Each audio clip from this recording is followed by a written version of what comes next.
Hey there and welcome to the A.D.K Rock and Metal channel, and today we're doing some more Broken Down and Pulled Apart. I'm your host Dave Does, and today we are going to be checking out Korn, and the song is Freak on a Leash off of their Follow the Leader album, which is their third album, probably their most commercially successful album, I would say.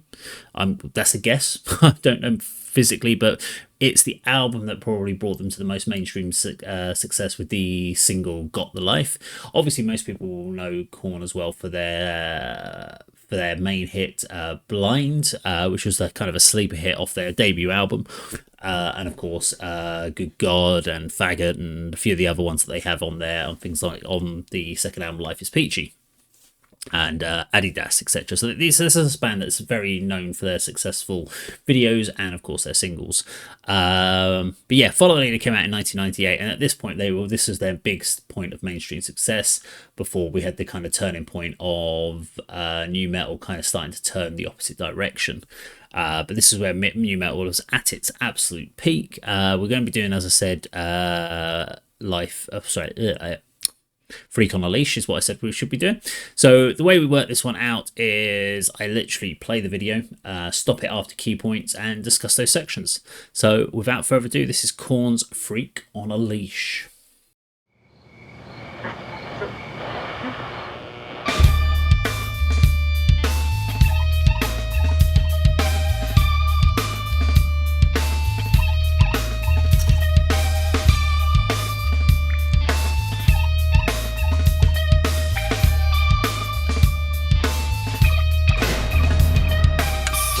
Takes a part of me, something lost and never seen. Every time I start to believe, something's raped and taken from me. Want to stop it here just to kick it off the discussion point, because there's quite a lot that's happened in this already. I mean, it's a great looking video. The animation is obviously the same as the animation on the album cover, but it's great. It's a cross between kind of classic cartoons and anime in its look. Great element of a bit of storytelling here that's going on there. But let's talk about the vibe of the track. It's such a chilled track. It's got this little kind of groove, almost a funk bass line and drum pattern.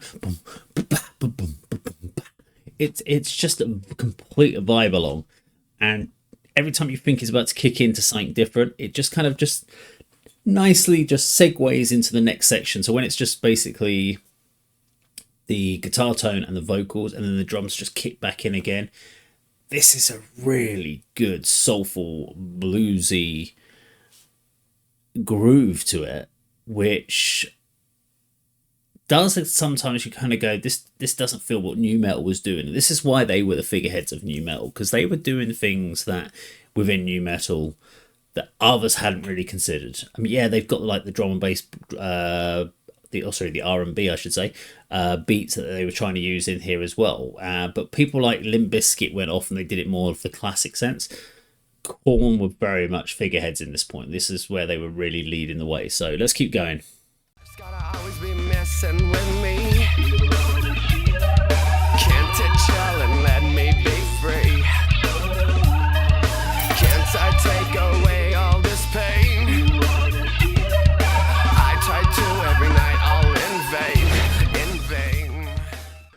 We know that the guitar sections are going to start coming in, but I just want to talk a little bit there about Jonathan Davis's vocals there.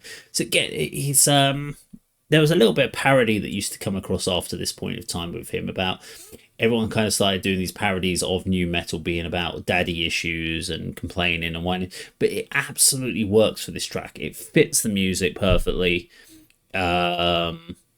He's getting across so much emotion in there, and he's doing this nice little eerie vocals over the top, which is great.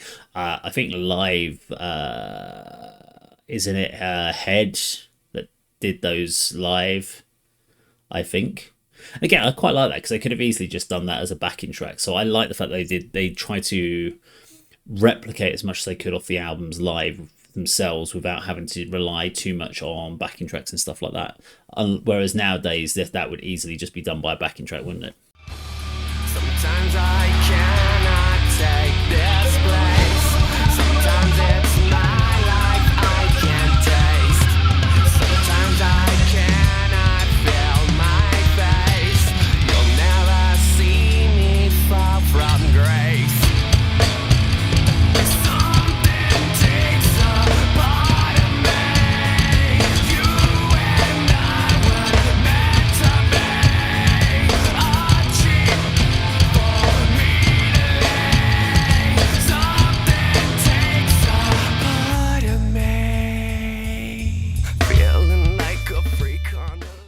you cannot understate how much Fieldy's bass playing impacts the tone of Korn. I mean, everyone has their own individual aspects that they layer, whether it's Jonathan Davis, Monkey, Head, etc., who put their own particular stance. But when you hear that section of the dun dun ch, dun dun dun ch, if you took the Fieldy bass out of that, it just wouldn't work the same. But what you've got there is Fieldy percussively playing exactly what we've got there from the drums on the bass.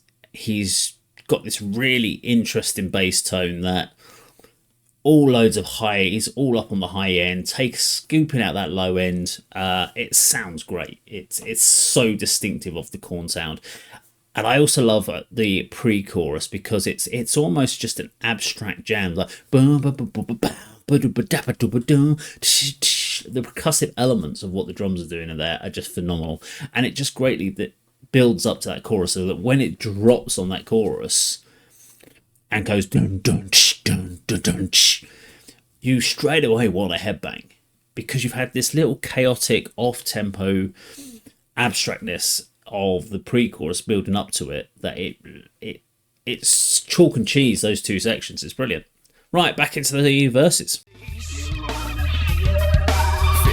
like I have no release. How many times have I felt disease? Nothing in my life is free.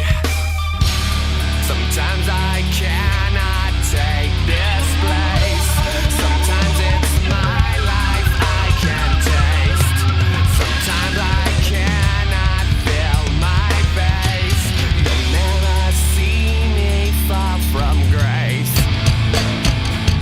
Something takes a part of me.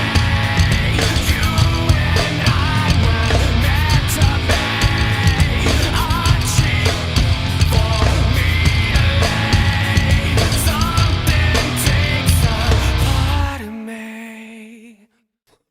So let's talk about the video. We've talked about the music up to this section, and because we've just had a repeat of the verse and chorus, we don't need to go back over that. But I think the video is very clever. I'm not too sure what the bullet is at this point. But we'll get to that. Well, obviously, we know in the cartoon the gun fired the bullet, so let's come back to that. But at this point in the video, you're not really sure what's going on here. But I love the fact it's gone out from the cartoon, it's into the real world, and you're just tracing this bullet all the way through all the real world. It's smashing the water bottles, it's smashing the phone. It's really cleverly done. A great piece of videography work there, using the CGI elements that they need for the bullet with actual real world explosions, etc. Because I do believe that some of those things will be real world. I don't think everything in the water bottle breaking would be CGI. I assume that it would do some sort of break-in properly and then just CGI the bullet in afterwards. Of course, not firing a real bullet around in a studio. And now they've gone through the poster and into the world of Korn. But yeah, really, really cleverly done. And it's just a really interesting video to watch. Let's keep going.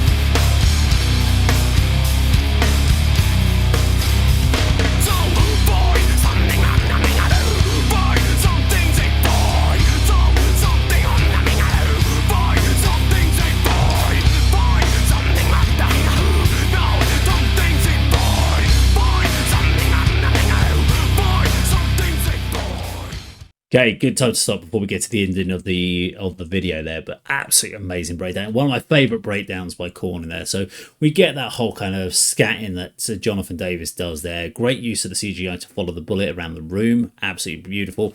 Layering of the instrumentations there. So we've got this great little kind of almost funk bass tone going on there with Fieldy and the drums, and little scratching going on with the guitars. And then when it just goes, go! And drop, that is so heavy. And yeah, it's a simple guitar, it's just open, Dun dun dun dun dun dun dun. So it's literally just 4 notes, but it's just so powerful, so weighty, so heavy. And when they do that live, you can just see the crowd go. It's just insane, and I love that bit so much. It's great. And then straight away sending that bullet back out into the world. Let's keep going for the end, I think.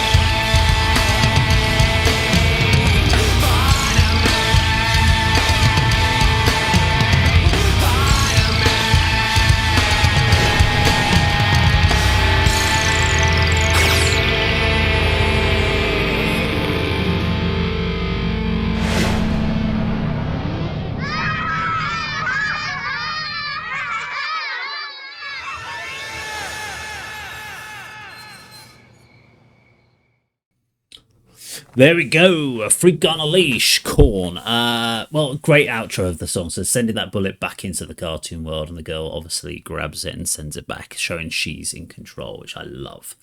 Talks about following, and obviously talking about follow the leader, i.e. the kids. I guess that's my stance on this one. I've never really broken down the album Follow the Leader to actually understand the concept behind it, but that would be my steer based on that. But yeah, just a great outro there. I mean, it annoys me immensely how people go on about how nu metal was not good music. I'm like, there was a lot of bad nu metal bands, but there are a lot of bad bands within every genre. And when we say bad bands, we don't. I mean, there will be bad bands that are just bad at playing, but you'll also get people that just basically mimic or copy other bands, and so there's no originality.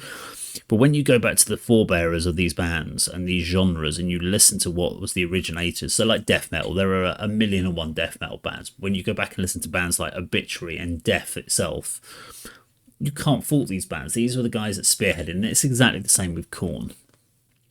And you can also say the same with bands like Limp Bizkit. Limp Bizkit did what they did really well, and the fact that they've had such a big revival in recent times shows just how impactful those songs were to people's youth. And what nu metal did was it brought commerciality to a metal genre that it desperately needed at that time, because we were coming off the back of grunge.